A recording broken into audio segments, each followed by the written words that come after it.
Hello everyone, I welcome all of you in my physics class. This session is for class 10 and we will study here chapter 1, electricity. In my previous videos I have already started this chapter and I have already taught you about the basic concepts of the chapter about electricity, electric current, by what device, by what instrument we are measuring the electric current, and the direction of electric current too. Now, the very interesting topic here, what is electric circuit? Around you, there are so many complex circuits you can see, like in your household circuits also you can see. There's a board, switchboard. In that switchboard there are so many switches. There's a socket. That switchboard by which we can connect all the appliances of the household circuit. So we must know what is electric circuit.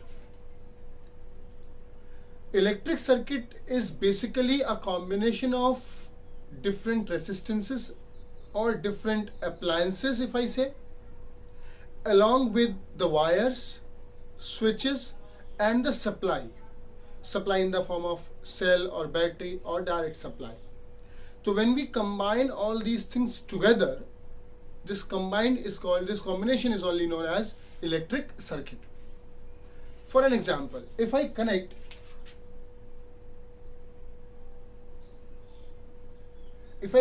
this bulb with the help of a cell and a switch, correct? This is a combination of a bulb, a switch and a cell together. So whenever the things come in my mind, that how I assemble the things together, a fan I want to connect along with a bulb and the other appliances together, we must know that it can be connected by a simple electric circuit. This electric circuit we need to draw also. Whenever we are going to connect any circuit, then that circuit needs a diagram, a rough diagram through which we can assemble the circuit easily and we can get that where the electric current will flow, how this appliance will work, how this appliance can operate in that electric circuit. So for all these purposes, we need to draw a diagram which is known as circuit diagram, which is known as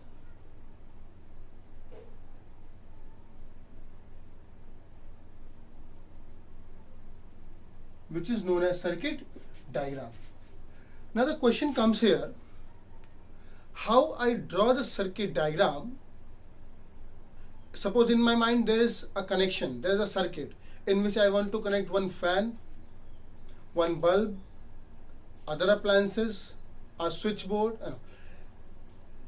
Then to identify all these things together in a combined way, we need to access some of the special symbols. These symbols are called electrical symbols. And whenever we are drawing any of the circuit diagram, that circuit diagram includes all those symbols only, by which easily it can be identified whether we have connected a bulb, we have connected a resistance, we have connected a switch, we have connected a cell, or anything else with whatever we are connecting. So with the help of these symbols only, these specified symbols only, whenever we are drawing a circuit diagram on that paper, we should know what are these electrical symbols. So there are some dedicated symbols which we should know. So this is a simplest electric circuit diagram I have made here, in which this is a symbol of bulb, this is a symbol of cell, and this is a symbol of switch. Now let me show you, there are some special symbols which are usually used in the electric circuit diagram.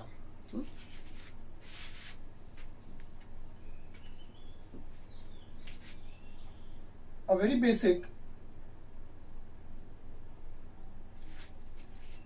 this symbol shows that the two wires are joined together. This is one wire and this is another wire. These two wires are joined together in a circuit. This shows this symbol. If I draw a wire in this way, What does it show?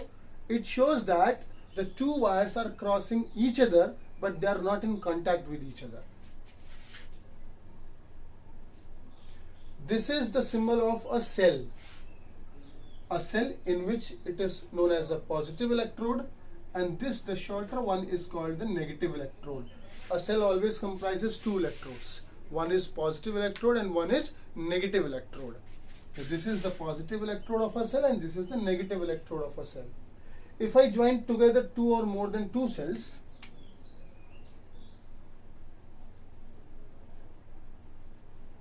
now here you can see this is one cell, this is two cell, this is three cells. So this is the combination of three cells, which is also known as a battery. Which is also known as a battery. This is a symbol of a switch. A switch which is open. A switch which is open. This can also be drawn as open switch, means when the switch is not on. That switch is called open switch. Now this is the symbol of closed switch. Closed switch means when the switch is on.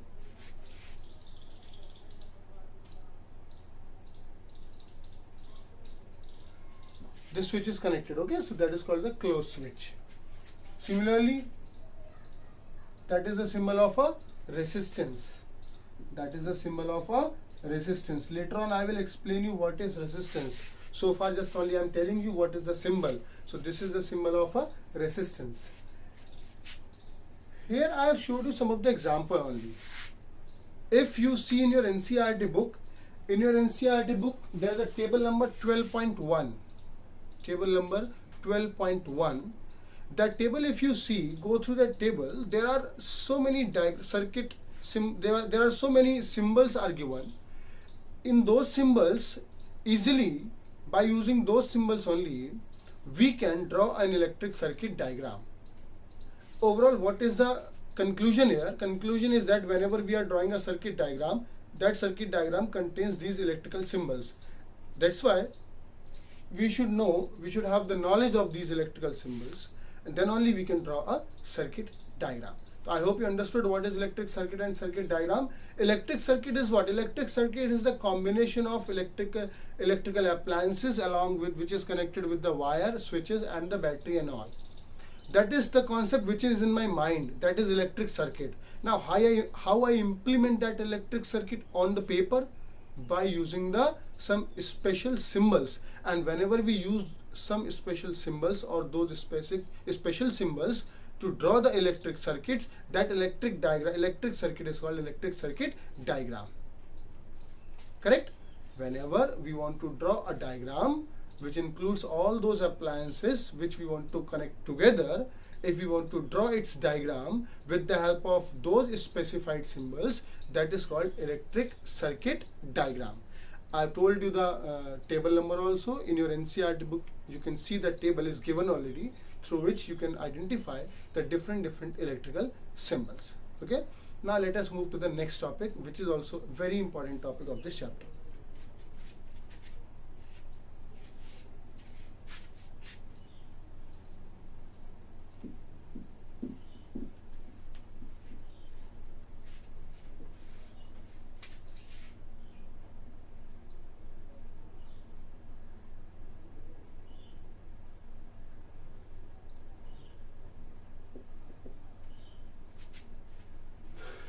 Electric potential or electrostatic potential. This electrostatic potential or electric potential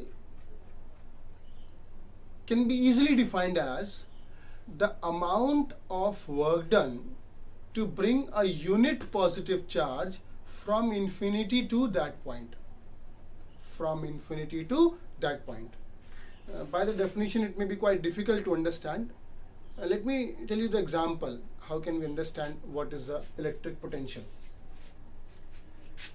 As we all know, through a wire, if there is an electric current or current flows, in that situation the charges are moving from one position to another position.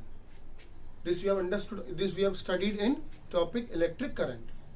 What we have studied? Electric current is the rate of flow of charge. It means the charges are moving from one position to another position. Isn't it so? Whenever the charges are moving, those charges needed a particular work done through which the charge can move from one position to another position. Okay? Here, if a charge is brought from infinity, from any unknown point, if I say, to a certain point, so whatever be the amount of work is done to bring that unit positive charge, unit positive means whose value is +1.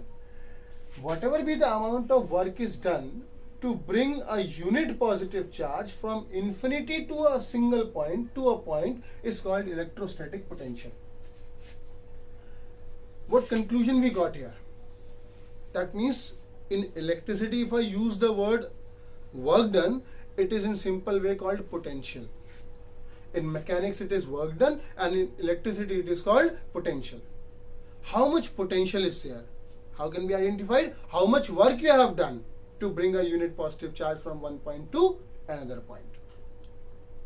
Is that clear?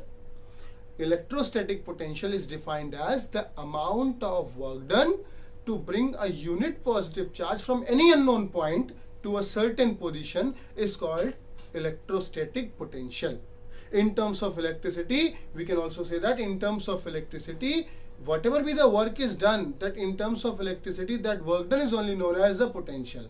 The potential, the work done, which you are using to bring a charge from infinity to a certain point. Correct? What is its formula? P is equals to W upon Q. This only definition I have told you. V, through which we are referring this electrostatic potential, work done upon charge. So whatever be the amount of work we are doing to bring this charge from infinity to that point is called electrostatic potential. Okay? Along with this, there is an internal topic of it, which is known as potential difference.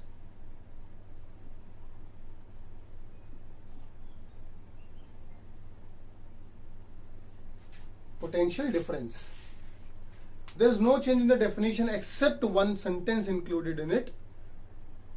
Now, in that we are using the definition, the amount of work done to bring a unit positive charge from infinity to that point.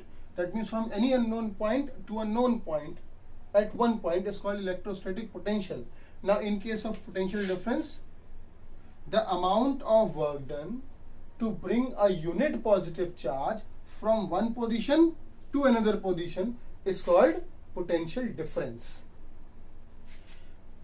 For example, if a charge is brought from infinity to a certain point here, suppose from infinity a point is brought here, a charge is brought here.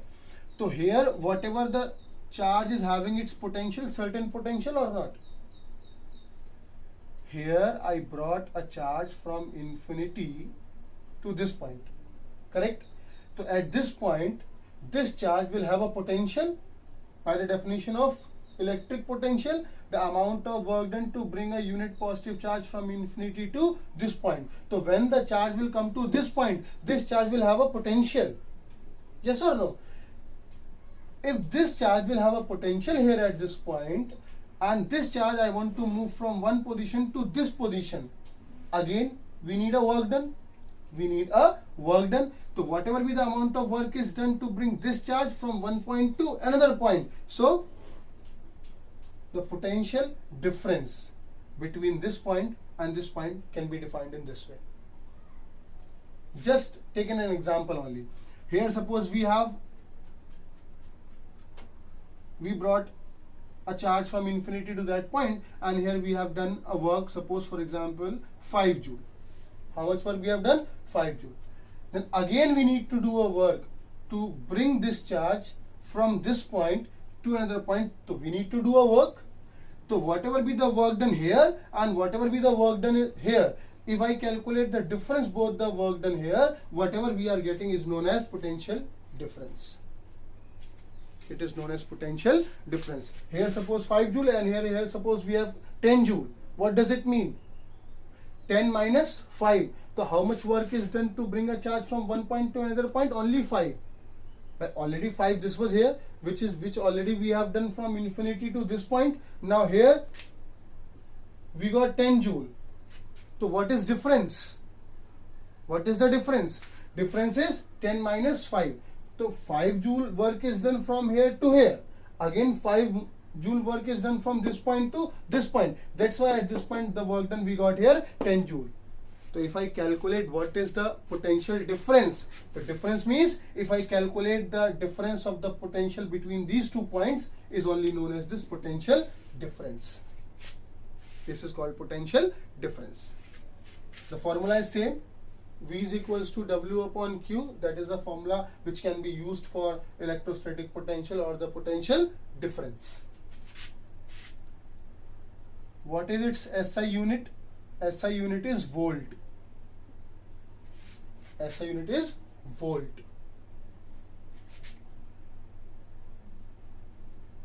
To calculate this potential difference also,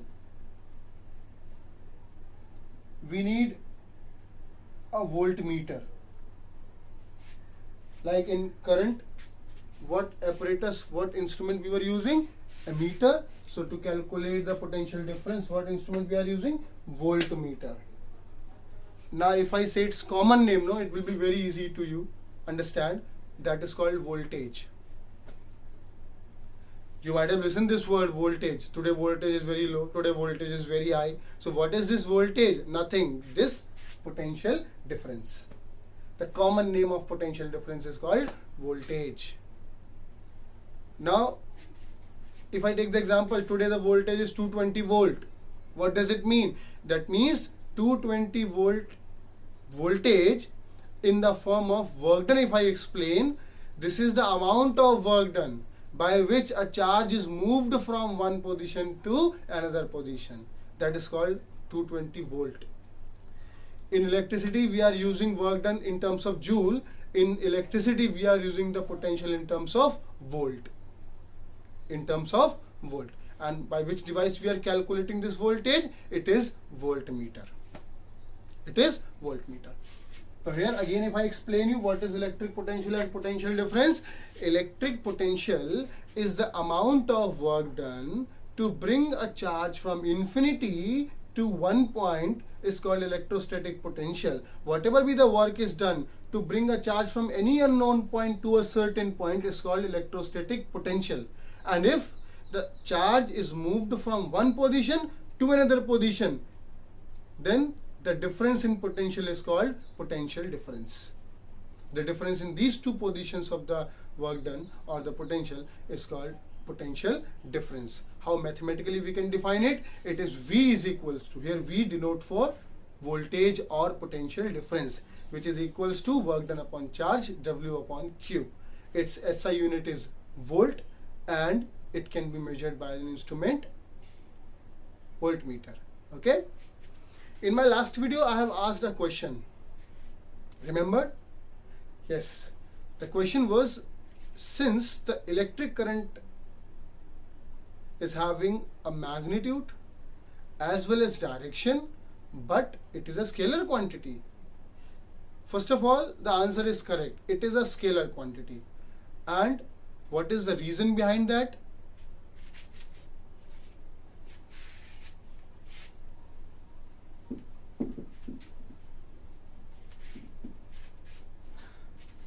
Actually, the things can be added by two ways, by two methods. The one method is called scalar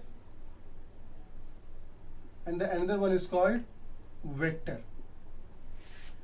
When we add the things algebraically, like we have x1, x2, x3, and we want to calculate what is the total value. So what we do? x1 plus x2 plus x3. Simply we add. It can be added only a scalar way. And vector, whenever we add the two physical quantities and the angle between them is also required, angle between them is also a factor through which the addition can be changed, that can be added through a vector way. Suppose this we have a wire in which the current is moving 10 ampere. Current is moving 10 ampere. Another wire through which the current is 20 ampere. Current is 20 ampere. Now if I ask you, I have connected a wire along with these two wires and I wanted to ask you what is the current in this wire. Tell me what the current will be. 10 plus 20, it becomes 30 ampere. It is 30 ampere. Obviously these two wires are connected with a certain angle between them. If I change its angle but the magnitude remains same, now tell me, is there any effect on this value? No.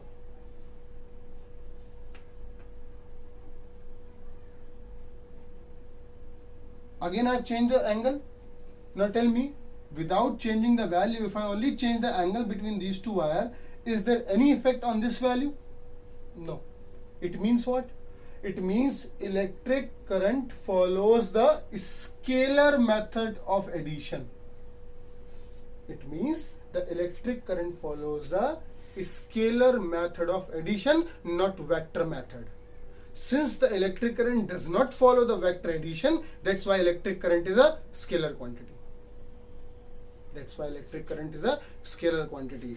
If this angle also depends, this value changes by changing the angle between these two wires. It means that it is following the vector addition. But here what I found, if I change the angle, if I connect two wires in this way directly, then also it will come, the total current will come the addition of these two wires. Or if I change the angle between these two wires in this way, now if I'm asking you what is the addition of this current, then also there will be same value. It means there is no factor of angle while addition of electric currents. It means electric current does not follow the vector addition. It follows the scalar addition. And since the electric current follows the scalar addition method, it means electric current is a scalar quantity. Okay, so go through this content. Today I have only taught you two topics: the electric circuit diagram and the voltage or potential difference. Go through the content of this lecture. The notes I have provided you already. I have already provided you. Kindly read your NCERT book also. There are so many answers easily you can get in your NCERT book only. So after my lecture, go through the notes, go through the NCERT book, and then complete this topic. In my next video, I will explain you, I will tell you the very important, the heart of this chapter, Ohm's law. The heart of this chapter. Okay? So till that, you revise these topics, and if you are clear with these topics, then only you can understand the Ohm's law. Okay? So for today it is sufficient. Stay home, stay safe. Thank you very much.